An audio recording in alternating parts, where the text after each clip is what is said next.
We have the Endangered Species Act, and we're trying to save endangered species. And obviously the red wolf was a very important species in the area in North Carolina where it roamed. I think this has been a great success. It shows that we can do this kind of a program, that we can save a species on the brink of extinction. And to me, this is a magnificent success. In 1967, the red wolf was listed as a species on the verge of extinction. Following passage of the Endangered Species Act in 1973, the U.S. Fish and Wildlife Service established a captive breeding program in partnership with the Defiance Zoo Aquarium in Tacoma, Washington. Facilities were established on a rural parcel of leased property on the outskirts of the city, and biologists began removing the remaining red wolves from the wild in an effort to save the species. Over a period of 6 years, more than 400 wolf-like canids were captured in Louisiana and Texas, but of that number, only 17 were true red wolves, and only 14 of those successfully bred in captivity. By 1980, the red wolf was considered extinct in the wild. Just 14 years after the red wolf captive breeding program began, 4 adult red wolf pairs were released into a part of their natural habitat on the Alligator River National Wildlife Refuge. 2007 marked the 20th anniversary of that release and the 30th anniversary of the first red wolf litter born at Defiance Zoo Aquarium. As a result of the red wolf recovery program and the breeding facilities established more than 3 decades ago, today this species actually stands a fighting chance for survival. A network of more than 40 zoos and wildlife sanctuaries throughout the country are working collaboratively in the effort to re-establish the red wolf in the wild.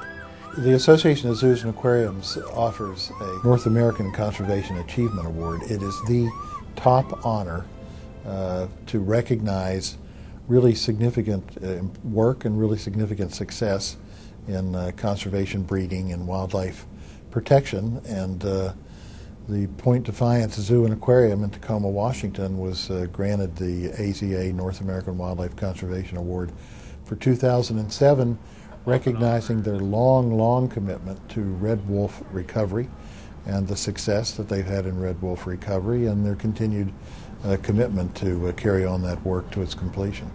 So how many wolves are here? So at the zoo we've got six wolves, three different pairs, and then out at the Graham site we've got 45 wolves. Okay. That's about a quarter of the population throughout the United States.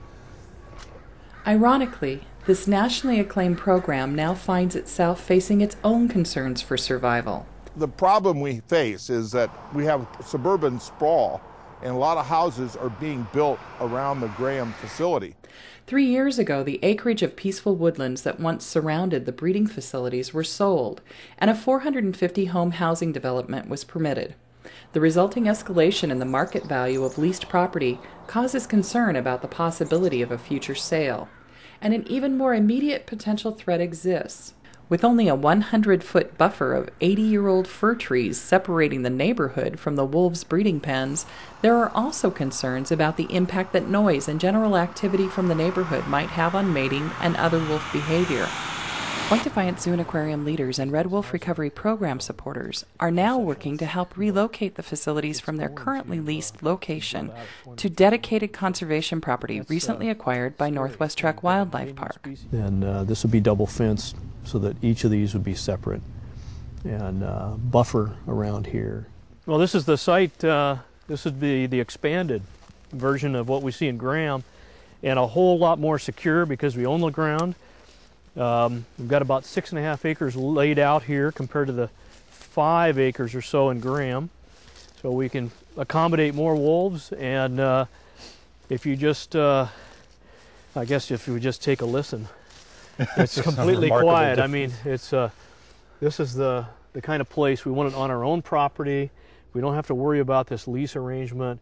We know what the future of this is going to be. It's going to be public land, and there's going to be additional projects adjacent to it at some point in time of their conservation projects. So 3.5 years ago, about the time that the Grand Firs development in Graham got permitted, we secured this site. So we've been very strategic. We looked in the 1987 plan for Northwest Trek at properties that Trek needed to buffer its conservation mission and its education mission, and this was a prime site. It took us that long, though, to get the funds to purchase this property. So what we now have to offer and to bring to the equation is the property. I think at Point Defiance Zoo and Aquarium and Northwest Trek, you've got visionary leadership, you have stable leadership, and then you have a concentration of expertise in red wolf reproduction and recovery that's just unmatched anywhere else in the country. And if we can move this out to Northwest Trek for a little less than $1 million, we can keep this program going and have the best possible location for it.